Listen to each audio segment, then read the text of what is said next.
Hey everybody, David Gustafson here from the Iowa Renewable Energy Association. Thank you for tuning in to Renewable and Sustainable, the inner environment of environmental activism. This is a monthly forum with leaders in the environmental movement hosted by iRenew. We talk a lot about how to heal the outer environment, how to deal with climate change, how to be more sustainable in our practices in the outside world. But what about our inner environment? What sustainable practices are we employing within ourselves? Because as within, so without. With guests from the community that are champions of sustainability in all its forms, we explore what are the inner motivations for environmental work. What are some of your motivations and concerns when you think about sustainability, about the environment, about climate change, about social justice? Tune in monthly for a live webcast with our guests, followed by a Q&A. If you join the Zoom or the Facebook Live, you can interact live. All episodes are then uploaded to YouTube or all the major podcast streaming services. So our intention with this forum was to generate community support for each other as we trudge this road of environmental activism. And in preparing for this conversation with Tamara Marcus, I heard her say the term climate crisis. While it's important to acknowledge the gravity and reality of climate change, the word crisis implies a state of emergency, a state of fight or flight, of survival. And in this lies my inspiration for the Renewable and Sustainable Forum, that we cannot thrive if we are in a state of crisis, of fight or flight, of survival. So how to shift and reframe our environmental activism to one of joy, of affirmation, and of thriving? How do we meet the challenges of our time as empowered and supported agents of change? So iRenew can always use your support to donate or volunteer or to sponsor an episode or any of our other events. Go to iRenew.org. And without further ado, here is our first episode of Renewable and Sustainable, the inner environment of environmental activism with Tamara Marcus. All right. Welcome everybody to the Renewable and Sustainable Forum, the inner environment of environmental activism, where iRenew hosts a monthly forum on dealing with the inner environment of doing this environmental work. Today we have Tamara Marcus, who's currently running for city council. She's the sustainability program coordinator for Linn County. She's extremely accomplished, I'm just going to look at my notes. I mean, the things that stuck out to me most with her accomplishments is that she was a Fulbright scholar, which entailed 2 years of climate research in the Indian Himalayas. She's a PhD candidate in natural resources and earth system sciences from the University of New Hampshire. She worked with the Sami of Finland. Scandinavia. Swedish Sami specifically. And the indigenous of Australia. The president and co-founder of the Advocates for Social Justice, where in the wake of George Floyd's murder, she was central in establishing the Citizens Police Review Board for Cedar Rapids. Linn County's first sustainability program coordinator. She started 1 week after the derecho hit Cedar Rapids. And yeah, currently running for city council. So seeing where you're at now, can you tell me where your devotion to environmental justice came from? Yeah, sure. I think it was just one of those things that kind of develops organically. And it can be difficult to really trace kind of how these pieces within my life and my reality have been put together. But I've just always been really passionate about climate change specifically, and communicating the effects of a changing climate on us, on our everyday lives.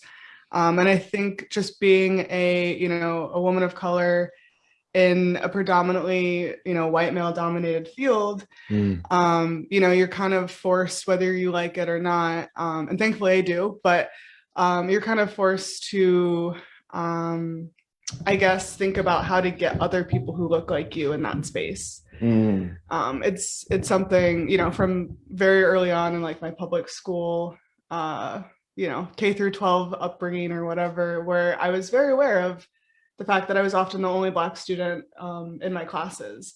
And mm, so I think that, it has only gotten, I've only been less represented as I've continued on my mm, academic journey. So I think, I've just got really involved in issues of diversity, equity, inclusion in mm, academia specifically and STEM specifically. I was on the board of Reclaiming STEM, which is a inclusive science communication and science policy training available to students of color. And so I think that's when I really started understanding how to use knowledge of climate change, right, which is something that's very technical, very mm, and theoretical in a lot of ways as well. um, but that being in that kind of space of trying to intentionally recruit more people of color in STEM, it made me start asking questions about who, first of all, who we were communicating climate change to, mhm, and how we were doing that, and how the models of communication weren't really intentional in how they were structured to reach certain audiences, mhm, right? mhm, There's a lot of assumptions, I think, in communication, in science communication. You basically really start at like, I think most of the times it's like, what is a greenhouse gas?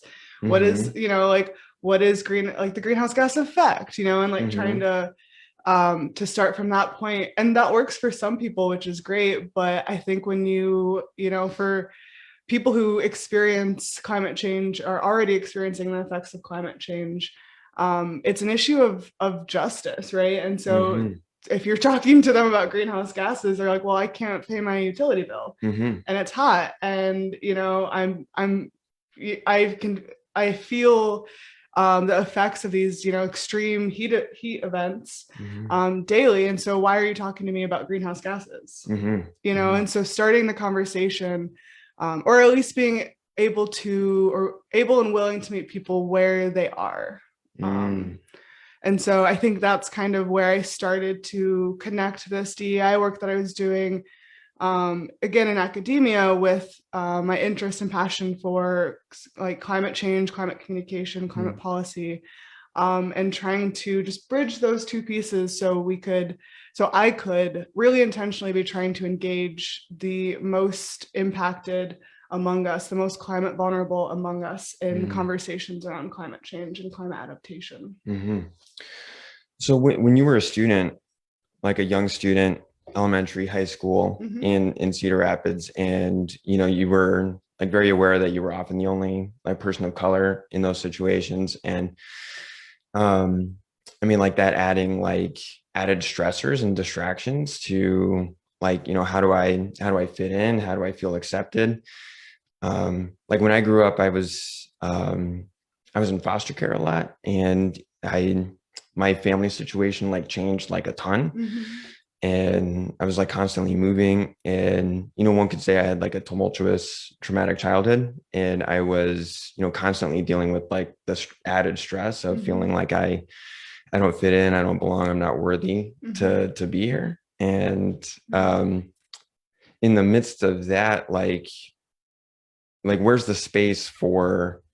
um where's the space to consider like issues bigger than just your survival? Mm-hmm. Like when you're like in that situation, like you're 16 years old, and in high school, like a lot of stuff feels like life or death, Right. and still today a lot of stuff feels like life or death. So what in like those early years, do you remember like an event or a turning point where you were able to like see climate change as something like personal, even in the midst of all that?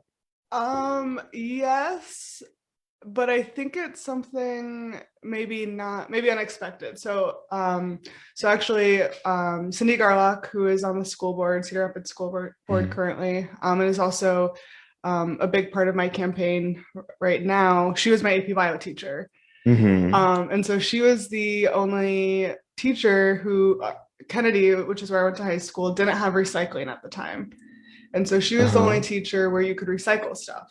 Uh-huh. And so I have, this very vivid memory of bringing people's like empty bottles to her room at the end of each period because Mm-hmm. they would just chuck them away, and so I'd go into bring them into her room and kind of jokingly be like, we're, bringing in the bottle, like we're saving the world. Mm-hmm.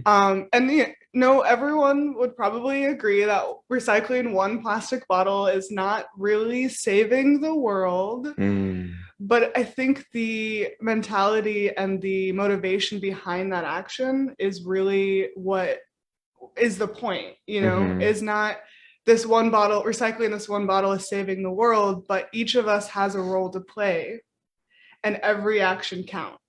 Mm-hmm. So that to me, I guess, is kind of where I grounded my, I guess, climate action, activism, advocacy work, is this belief that what we do matters, Mm-hmm.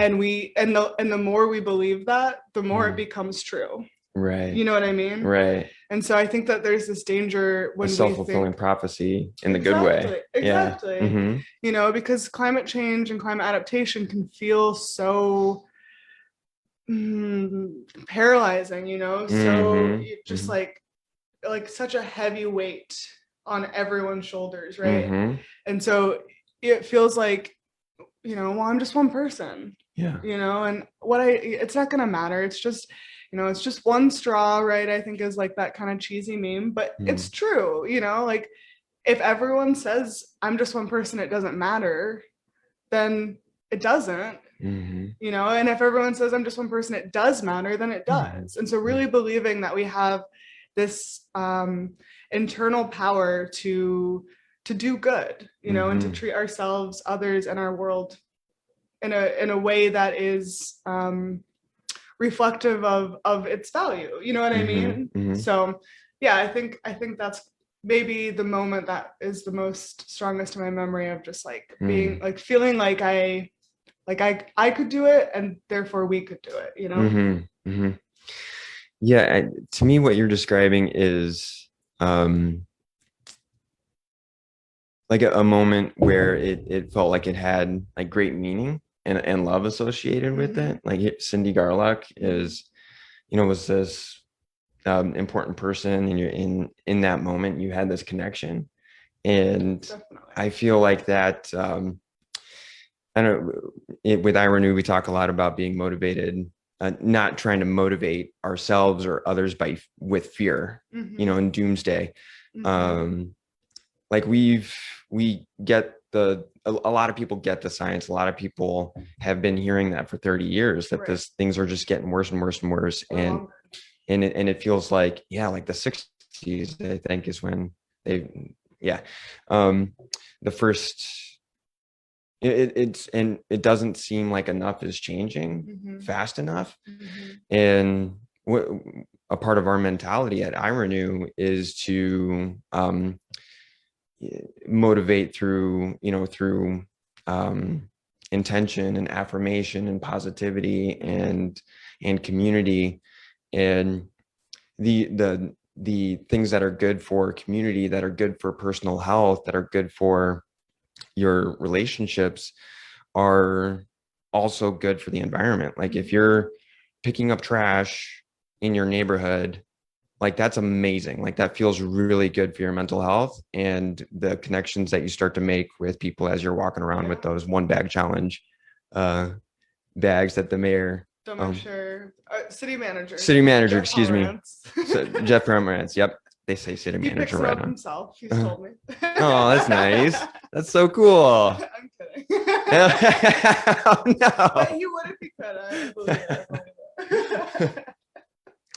But yeah, like those moments, those where it can feel like this is um an enriching, meaningful, loving act, So like picking up trash, it's like very obvious, like you're cleaning up, like you're literally cleaning up the neighborhood around you. But then if you employ some abstract thinking, um, and recognize that, okay, if this gets recycled, it's better for the landfill. It's better for the environment. It's like the amount of plastic that's disintegrating and diffusing into the seas. The coral reefs are dying around Australia. There, I mean, there's just if you kind of extend that loving meaning to the whole climate, then the whole earth, then like stuff like recycling this one bottle can, instead of being this like mechanistic model, like there's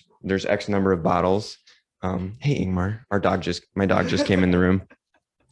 um Instead of being like this mechanistic model of like there's X number of bottles, and in order to make any impact, we have to recycle X number. Like we're never going to do that because there's 7 billion people, and 7 billion people have to cooperate. That mechanistic model Right. instantly like defeats itself. Yeah. But if it's like a loving act, then it can be, well, maybe not, but I'm doing this out of love for the environment. And then next thing you know, that does spread and more people do want to do that. Watch out, buddy. Don't spill the coffee. And that makes me think of I was listening to your IPR Talk of Iowa interview. Yeah. And you made this really cool statement about like the science being like accessible to you because you understand and you've had the privilege of a ton of education, and that's and a lot of people don't have that privilege. Right. And there's understanding or just having some humility when somebody doesn't like believe in climate change or understand or care, that's like a matter of humility. Could you talk more on that? Yeah, sure. And before I do, let me just kind of circle back to this. I really loved how you put this mechanistic approach versus this loving approach, right? I think is how you phrased it.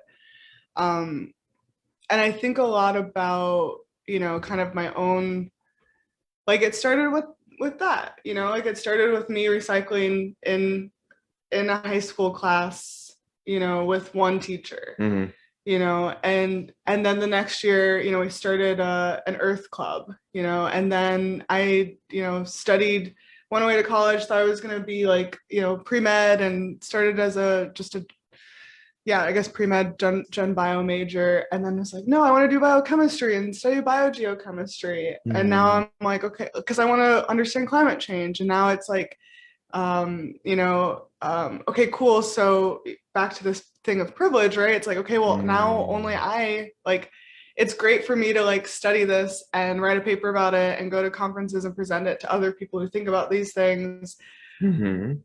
Or, and that's a good thing, and we should do that. And also that knowledge can't remain trapped in papers that are hard to access. And not hard and just like, you read it and you can't understand it. That's one level of access, but even the cost of getting them, you usually have to pay something, and that's a barrier. Right. And then, okay, so remove those two barriers, maybe you translate it into, common English, which is now happening more and more in STEM, which is great to see, at least in terms of like abstracts. You remove the costs of the paper itself, awesome. But then you still need people to translate, this technical understanding of climate change into something that's actionable, and so there's still some capacity building that we have to do to be able to connect those dots, right? And so just back to that point of this, like starting this work again wherever you are. I think Kabir, who's a Indian poet, has this quote: "Wherever you are is the entry point." And so just like wherever you are is the entry point, right? And I think it's so important for people to really think about what that means, right? Because some people might not think that they are qualified to care about climate change, or capable or worthy, or whatever, word you want to shit on yourself, right? Like, but none of that is really true. Again, because we all have a role to play, and it's all going to look different, and we have to allow space for it to look different. And I think the environmental movement is starting to get there, right? And understanding that we can't just be gung-ho solar, and just blindly, Right. without understanding how some of these pieces fit into our socioeconomic status, right? And the real needs of our community. So yeah, I do think, and I will speak on this anytime I'm asked, I think one of the greatest privileges in the world is an education. And again, in many ways, not just because you have a diploma and can now apply for certain jobs that you're now qualified for because you have that piece of paper, but also because you get to be around people who come from different places. Generally speaking, when you go to university or go to college, you get to be, your ways of thinking are challenged because of it. And there's this level of growth that, the level might vary, but it really does happen, I think, for everyone, where you start to understand that there are so many ways of experiencing the world, and so many, such a diversity of lived experiences, that it makes you question what is right, or what is true, or what is perfect. Yeah. Which I think is a healthy process for us all to do, to be reflective of that, right? And so I think when you start to do that, then when you get people who, who might be resistant to things like even just climate change, right? They don't believe in climate change, air quotes. When you go through a university education, because you're experiencing, these different ways of thinking, you can start to step back and ask yourself, okay, well, what about this person makes them think what they think? And instead of trying to convince them with, facts that they probably don't want to listen to anyway, and honestly, I probably don't want to share, for the 100th time, you get to listen to why they think the things they do, and start to actually assess, where is the gap and how do we bridge it? So a really great example for me was, meeting this mechanic, and we were talking about climate change, and he didn't believe in climate change. And, I was like, we're talking for a while. And then I eventually asked him a question like, okay, well, what do you do? And he's like, well, I'm a mechanic, I fix cars. I'm like, okay, that's fair enough. Like, that's really important. I have a car. I really value mechanics because I don't know anything about cars. So I actually really need mechanics to exist because I drive a car, and that's that's valuable. And so if something on my car broke down, again, I don't really know anything about cars. So I might do my own research, see if it's a quick fix. Maybe it's like they're like spark plugs or something. I don't. I think those you can replace by yourself. Obviously, I haven't had to do it yet, but maybe it's actually super hard, and I broke a car trying to do that myself once. So don't do that. It was hard for me anyway. But so I might do my own research. I might watch some YouTube videos and try and figure out like, okay, I think I maybe have a good understanding of how to refill my windshield wiper fluid or something like that. But at the end of the day, I'm going to go to someone who has spent their life working on cars, and this is what they do. They're an expert at working on cars. I'm going to go to you, and I'm going to trust that you're going to give me the best advice. Right. And that's how, and I was like, this is what climate scientists are doing. Right. How did he respond? That was an example that I think resonated with him. And we left that conversation, not, he wasn't certainly like, okay, now I'm a believer. And like, yeah, how do I sign up to get solar? Yeah. Exactly. No, but what happened was that he had a positive experience about a topic that and listened. We both listened in a way that he hadn't before. Mm-hmm. And so now when he's on his own doing this research, he'll email me every now and again and be like, what do you think about this paper? Mm. And so it starts a dialogue, right, of people who are climate change hesitant, right? With those of us who are trying to pull more people into the fold, who are trying to make this space more inclusive. Mm-hmm. And I thought that was just a really powerful experience. Yeah, absolutely. That reminds me of a political conversation I had with like a really good friend of mine. I love him to death, but we are like polar opposites politically. Mm. And somehow our friendship has survived. That's a testament to his other Qualities, indeed. And mine, I suppose. Yeah. Because he stays friends with me too. Brian, I love you, man. We just had a totally differing opinion on a political conversation, and something to do with COVID and the pandemic and the response to it. And I felt my hackles getting raised. Like we just neatly evade these conversations most of the time. Mm-hmm. And when they do come up, we just skirt around them and move on. And that's how we usually handle them. But this time it was, our hackles were getting raised. We both were right and needed to have the other person know. And I had heard recently about that thing you described, curiosity, just getting curious about the other person's beliefs and experience and perspective. And I asked him, like, why, like, what are you afraid of? Why do you believe this way? And actually just really got curious. And for me anyway, it totally diffused the animosity. I just literally just became caring about his perspective. Yeah. And then I think the conversation, like we were like, I think his animosity like lowered down, and he wasn't trying to convince me of anything. He was just sharing his fears, and it became this like vulnerable, heartfelt moment rather than like a fight. Yes. And I think that's with climate change and this conversation, like even me, like my philosophical argument is as to why one should just go ahead and do all the things that are best for the environment. Like why you should recycle.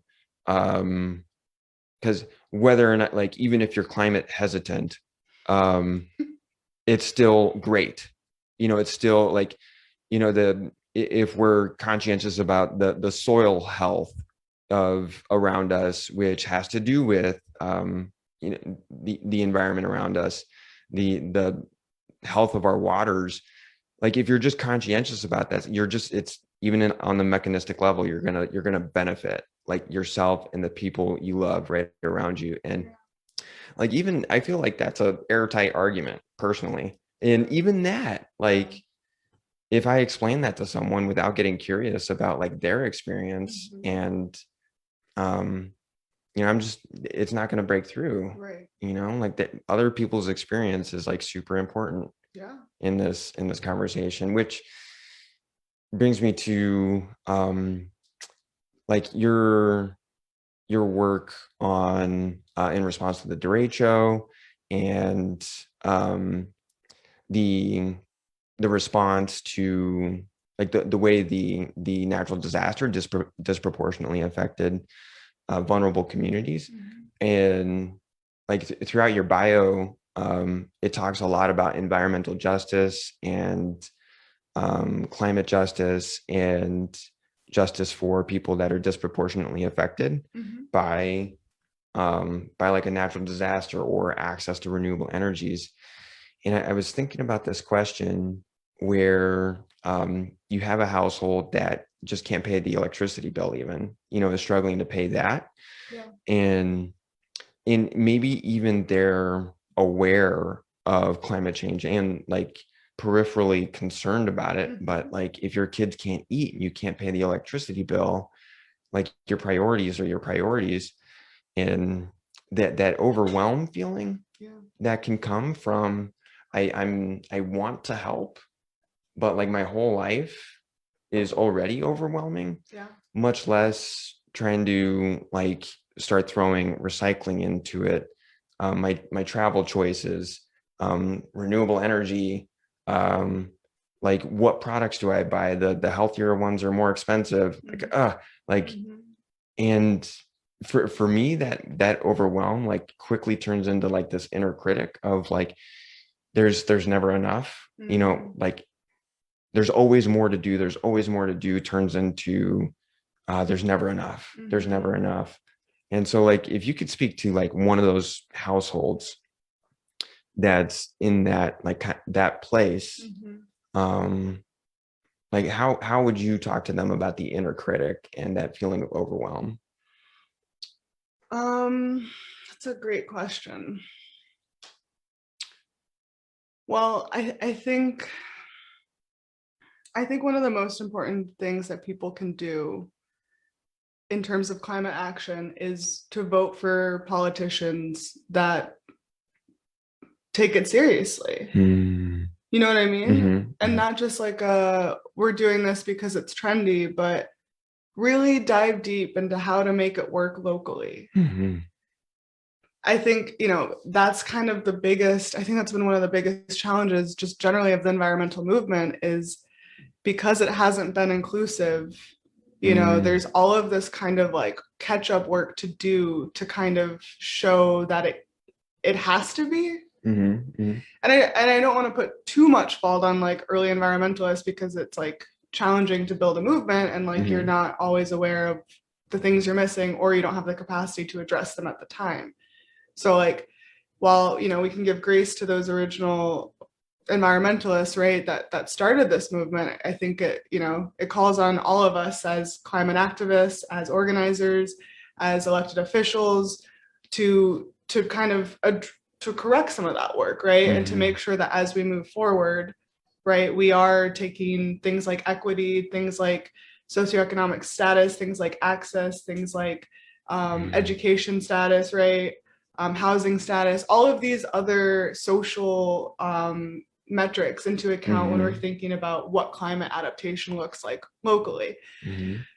But you know, speaking directly to that household, and even voting is hard to do, right? Like, so as if you're a household, you know, especially like stretched thin, worried about, you know, like paycheck to paycheck, I think that to me is one of the quickest and easiest things to do, and recognizing that even then it's not so easy to vote.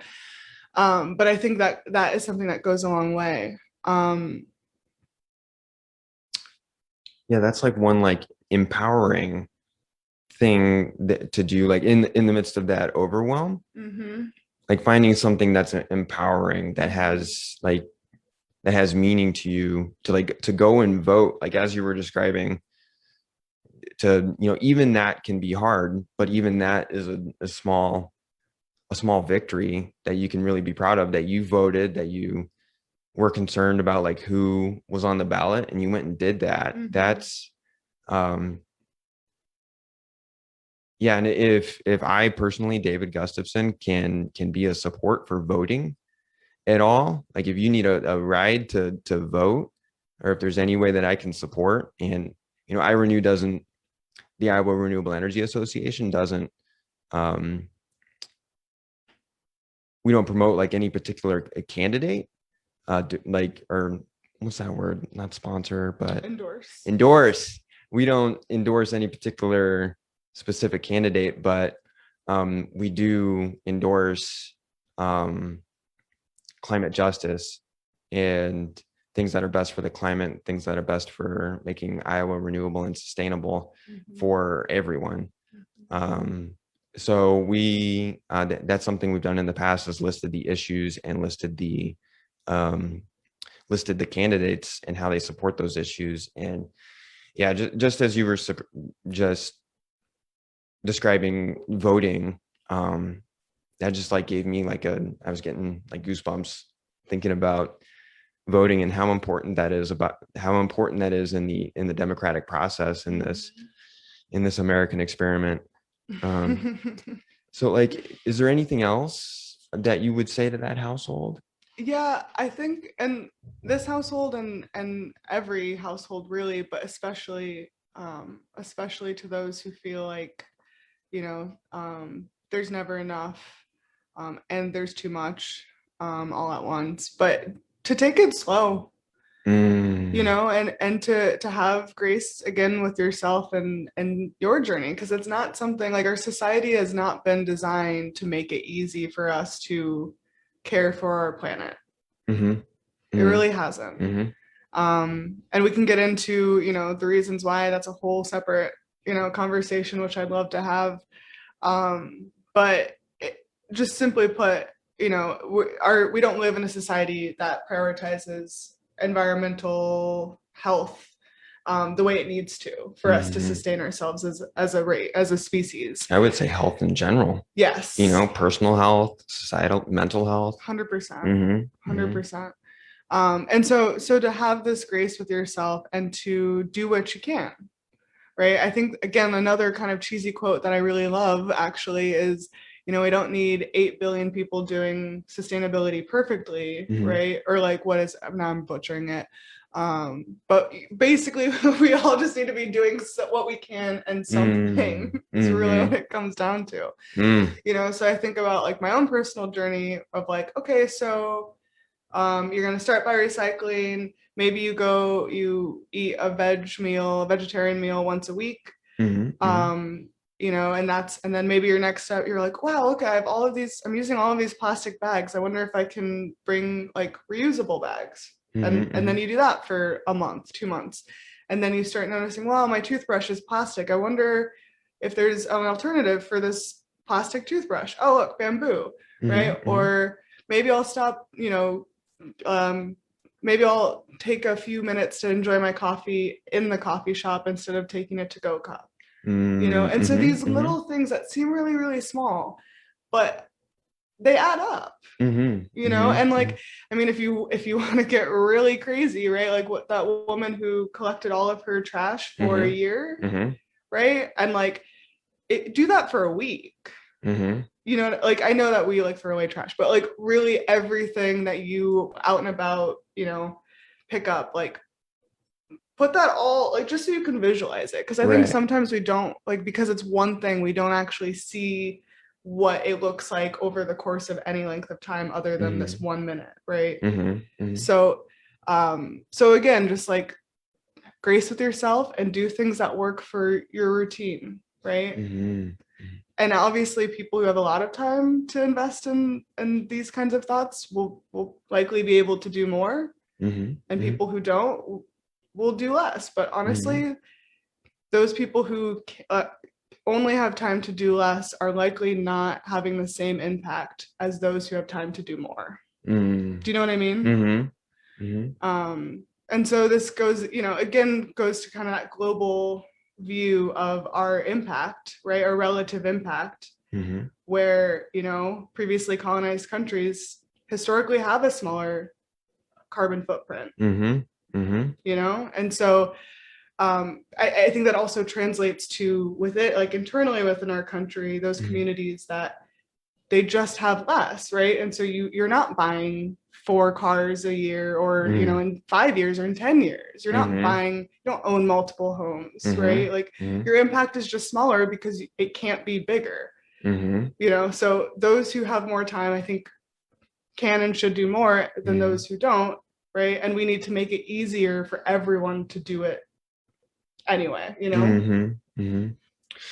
Wow, yeah, that made me think of the like it I can't remember the study, but the wealthy, um like with the number of airplane trips they Yep. take and um are, disproportionately have more like greenhouse gas emissions Right. and use more resources um and if you're like that household that's like just struggling even to pay your energy bill, Like that even might be a part of it, to say like, well, I'm not even that big a part of the problem even. Mm-hmm.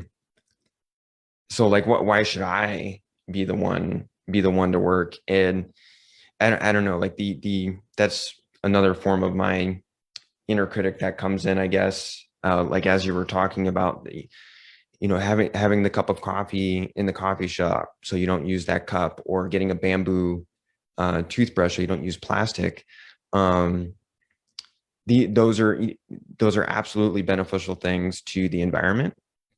Those will absolutely have a positive effect. It might be itty bitty, and like what, yet motivating yourself to do that, or like for me, motivating myself to do that, like I will quickly forget to buy the bamboo toothbrush if it's based in like, this is what I should do, to like should myself. I'll quickly forget and go back to buying plastic because it's 15 cents cheaper.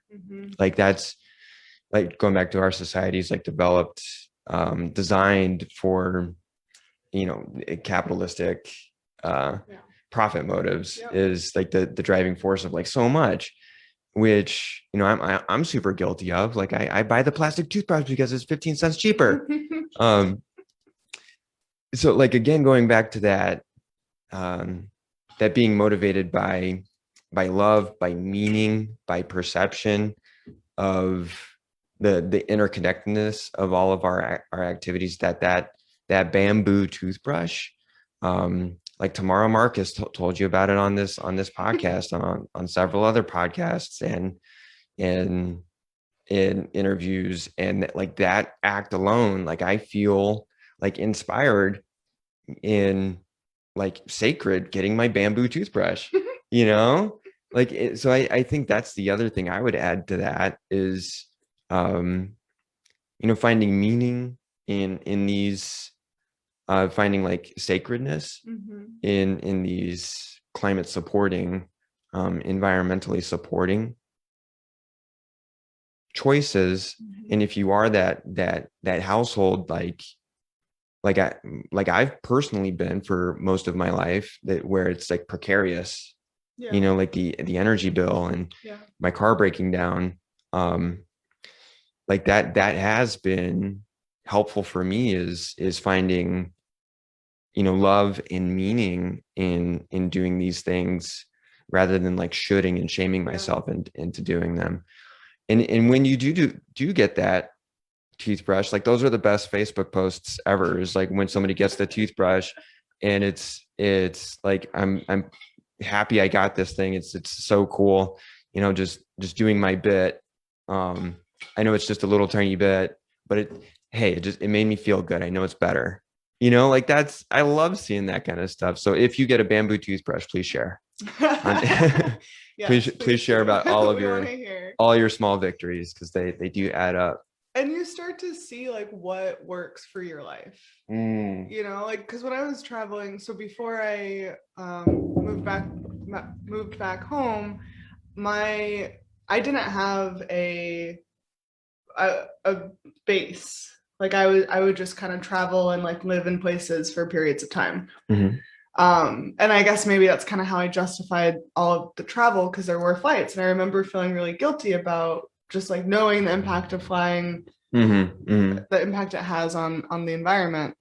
And so like, and not even like, because I was flying so often, I would eat a lot of airplane food, and every meal that they serve you, they give you one of those like disposable like cutlery sets, like wrapped in plastic with all this stuff, and like usually you're using a fork, but there's like a fork, spoon, and again, like a small thing, but I was using like, for one flight, it would be 3 of those for the whole flight. And then you start thinking about all of the flights that are going across the world, right?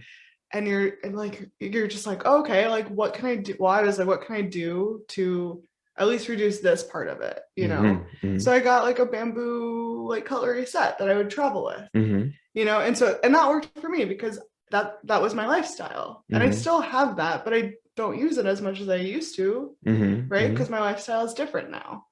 So like the bamboo toothbrush is a starting place, right? And then you're like, oh, okay, so I changed this. Like, what else can I do? You know, and it's just like, it's really exciting to see how people's like commitment to sustainability is different. Like Rachel Maker of Found Informed, for example, she's really inspiring to me because she upcycles all of these clothes and they look so cool. You know, and that's not, I don't have that talent. I respect that talent. And I'm sure some people, you know, out there do have that ability to sew and create and, you know, upcycle and love it. But do something that's authentic to yourself, because that's also going to inspire others to do the same for something that, you know, is significant, meaningful for them. What's authentic to you in terms of your sustainability practices? That's awesome. Yeah. I love that. Me too. It just came out. but really, you know, because it'll be sustainable. You know. Yeah. And that's the whole purpose of this podcast or this forum. In our last couple minutes, I'll just say this before we open it up to Q&A if there's anything. Renewable and Sustainable, like that's the name of the forum. But in terms of ourselves, like what is renewable and sustainable for us? Like what renews us and like what sustains us, like on a personal level, on a human level, and doing something that has meaning to you, that works for your life, that's appropriate and authentic to you, that you feel, you know, benefits the world and those around you. That's renewable and that's sustainable. And so, Tamara, can you give us a little input on your candidacy for city council, and like what are you running for, and where and how and why? Yes. So I'm running for District 3 of Cedar Rapids City Council. I'm running because I care a lot about this community. I'm from here. I went away and, you know, kind of got all these cool experiences, new lessons learned, seeing new ways of doing things. But, you know, I was shaped by this community. You know, like this is home. It's always been home. Even when I was abroad, you know, like my address was pretty much always stayed in Cedar Rapids. And I think it's really rare to see this kind of, and I think a lot of people say it, but, you know, a small town feel in like a bigger city. You know, you have kind of the amenities of a city, but you also I run into people, even when I was back traveling, you know, I'd run into people, you couldn't leave the house and not see someone you know. You know, and sometimes that's a good thing and sometimes that's a bad thing, right? You're like, I just want to get a coffee. But no, it's really lovely to have that sense of family here. And so I was not expecting really to come back, you know, 2 years ago. And now that I, you know, came back with ASJ and started that nonprofit with two of my friends, and many other incredible board members, you know, I got to experience and see the real power of community-driven reform. And I've never, like, I left because I wanted to change the world. You know, and I got a lot of flack for that too. A lot of people were like, Tammy, you're not gonna change the world. I'm like, yeah, but like that's what I'm trying to do. So like it's probably gonna do something good. You know, I might not like save all of the world, but you know, it's probably gonna have hopefully a positive impact if that's my goal. And so I think just like having that kind of lofty goal and traveling and trying to, you know, do it abroad, I realized like like you have the biggest impact locally. You know what I mean? And like, if you want the world to be different, if you want the world to look different, you have to start the work where you are, right? And where you know best. And I can't tell you, and you know, happy Juneteenth, everyone. It's Juneteenth. Right. It's a year anniversary since, after much protesting, much work, City Council unanimously approved Advocates for Social Justice's 7 demands. So that is something worth celebrating, for sure. And I think just like through that experience of starting ASJ and connecting with the Cedar Rapids community and seeing their passion, their devotion, their compassion, right? Like the willingness to work towards something better than what we have now. You know, a future that's more just, that's more inclusive, that's safer, you know, for us, but also for our earth. It was an incredible experience, and I want everyone in my district, everyone in Cedar Rapids, to feel like their voice is heard, because I've seen what dedicated people are capable of doing. You know what I mean?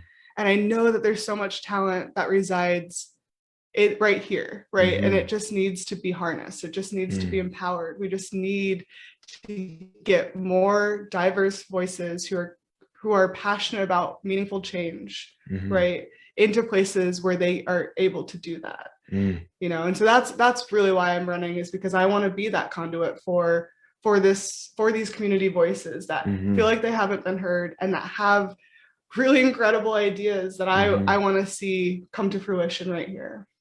Okay, one more question before we open it up. That the hearing the diverse voices of the community, the opening those lines of communication, like going back to the mechanic conversation where you like had curiosity about where he was coming from, and that opened up dialogue. That I think is powerful on so many levels, you know, on the like the interpersonal human relationship level and the health of our planet level, like those hearing from everybody. That I just think that's like really powerful, and I applaud you for being so committed to that. And that's very much appreciated. What are some things you've done already to be that conduit for voices that aren't necessarily heard, maybe didn't feel like it was worth talking? Yeah, I mean, well, I think again, just deciding the creation of ASJ, but also, you know, I'm really proud of Cedar Rapids having only the second citizen review board in Iowa. You know, I mean, that's, to me, is so big. And to do it in a way that all of us intimately involved, so city staff, a few folks from ASJ, can leave that space, run into each other, because it's Cedar Rapids, right? So you're gonna run into each other. Run into each other and say, hey, remember that thing we did? It was really hard. We grew a lot. It wasn't, you know, we didn't agree on everything. And we did it, you know. We took the you know, passion and expertise of community leaders, of Black leaders in Cedar Rapids. We combined that with, you know, the infrastructure and support of local government staff, right, into this really new model that has never existed before. I didn't know this until very recently, but the way that board members are appointed on the CRB, there's no other board in Cedar Rapids that appoints them in this way. So the council actually makes recommendations that the mayor then appoints, and we did this to add a second layer of, you know, oversight, really. So it wasn't just, you know, council. It wasn't just one person who could appoint, you know, these positions. It had to be a unanimous decision, or, you know, a collective decision from council and the mayor. And no other boards and commissions work like that in Cedar Rapids. And I think, like, that is the point, right? Is like, this isn't, we have a way of doing things that has worked for some stuff, right? But I think I just want us to, and this was always our kind of cry, I guess, as ASJ, where it's like, let's consider a new way of doing things. Because the way that we are currently doing this stuff, there hasn't been representation to design those structures. And what I mean by that is, this kind of like, so if elected, I would be the first Black woman on city council ever in the history of Cedar Rapids. And some people say, oh, well, I want to vote for someone based on merit. And I get that. You should also consider someone's qualifications when voting. And also, I think it's important for us to consider that never has there been the perspective of a Black female on our policies, on our programming, on our local government, right? That's never existed. So a whole group of people that we know reside in Cedar Rapids have never been represented in how we currently do government. So that is the significance of the first Black woman. It's not, yay, we did it. We're, kind of like when Obama was elected, racism is over. The significance is that now we have this perspective to look at how we have done things in the past and to think about how we might do them differently in the future to ensure that everyone has a voice. So I don't know. I think that there's so much to show for ASJ's work and kind of this push to reimagine how we engage in our democratic process. Well, thank you so much for all the work that you do, and for coming on the show. We hope to have you back. If there's any questions for the Q&A, looks like we just have one person live in the Zoom right now. If anybody's got a question, just hit the raise your hand button on Zoom.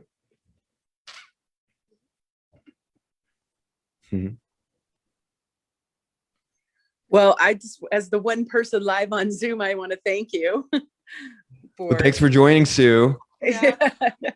So,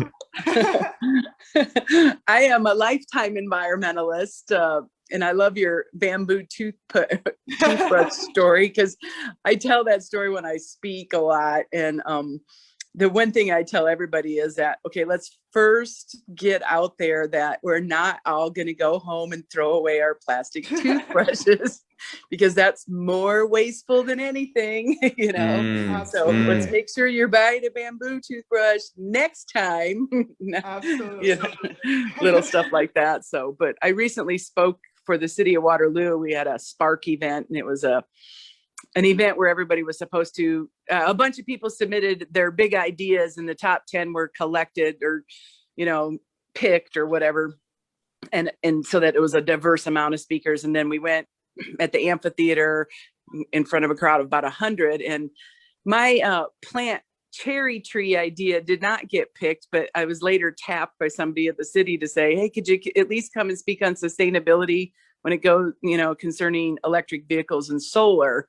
And so I literally, what you were saying on that, just do one thing, is what basically my whole sustainability spiel was with that, because it was just like, so if you can do one big thing, put a solar panel up or buy an electric vehicle, do it. But, if one big thing this year or one big thing this month, just buying less plastic, or this week using reusable bags, or today your bamboo toothbrush, or, but you have to challenge people too, to say, okay, we don't have to give up our plastic straws if we can figure out why my straw ended up in the Indonesian Ocean.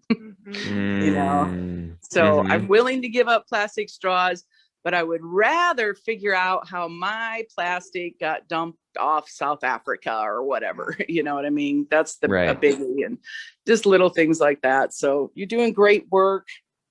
I've been a big fan of the Iowa Citizen Action Network for a very long time when I worked at UNI and whatnot. So just, even though it seems like you have an audience of one, you get a lot of replay and you got good information to say. And, to your point about, you want to make a difference in the world, the two of you both, your sheer existence makes a difference in the world. So thank you for that. Thank you for that, Sue. That's lovely. Yeah, thank you, Sue. And if you want to like get connected with us after the Zoom, irenew.org, our contact information is on my contact information is on there as for me tomorrow. Like if somebody wants to get in touch with you, like what's the best way to reach out to you? I would say probably the campaign email or website. So marcusforcr.com is the website. And then the email is info@marcusforcr.com. marcusforcr.com. Okay. Awesome. So thank you, Sue, for attending, and thank you for everybody that listens to this or watches this after we're done recording. We are going to wrap this up. Again, thank you so much, Tamara, for coming on and for everything you do. Tamara Marcus, running for City Council of District 3, Cedar Rapids. My name is David Gustafson. I'm the president of the board of the Iowa Renewable Energy Association, headquartered in Hiawatha, Iowa, coming to you live from my office at home. Bye, everybody. Bye, everyone. Thank you. Hello again, everyone. This is David Gustafson, the president of the board of iRenew. Just saying one final goodbye to wrap up after that conversation with Tamara Marcus, the sustainability program coordinator for Linn County here in Iowa, running for City Council of Cedar Rapids, District 3. Again, you can reach her at marcusforcr.com, marcusforcr.com, or write an email to info@marcusforcr.com. I'm just so grateful to have had that conversation. I feel personally more built up and supported and enthused about hope for change, hope for healing, my own personal motivation and will and excitement around making changes in my own personal life to help with sustainability and renewability and overall justice, overall healing of myself, my community, my close-knit interpersonal relationship, and to the macro, to the planet itself. My toothbrush choices, might be like such a tiny little part of the overall picture, but picking a sustainable toothbrush for me now might have a lot of meaning to me. And if we all have infuse all of our choices like that with a lot of meaning, then think of what it would all add up to. A healthier planet and maybe a lot more love and affirmation of each other. So thank you again to Tamara Marcus for that amazing conversation. Wish her the best of luck on all of her endeavors, and thank her for everything she does for our planet and for our community. For info on iRenew and what we're up to, go to irenew.org. If you want to get in touch with me personally, my email address is david@irenew.org. I'd especially like it if you'd shoot me an email if you listen to this and have something to share, that's something that hit you and supported you and helped you, or if you had some questions. If there's some way that we can continue to build a community of support, the human interpersonal support, then I am all about that. I think our renewable and sustainable work has to be infused with humanity. Otherwise, what are we doing it for? So if you want to get in touch with me, please, david@irenew.org. And we're always in need of donations for our work. So if you can donate, we would greatly appreciate it. Again, easiest to do at irenew.org. To our Venmo is also very easy, at I-renew-donate. And go to our website, see what we're doing. If you want to volunteer, there's information for that. And if you want to collaborate with future episodes of Renewable and Sustainable, let me know, david@irenew.org. So again, thank you, take care, and we'll talk to you soon.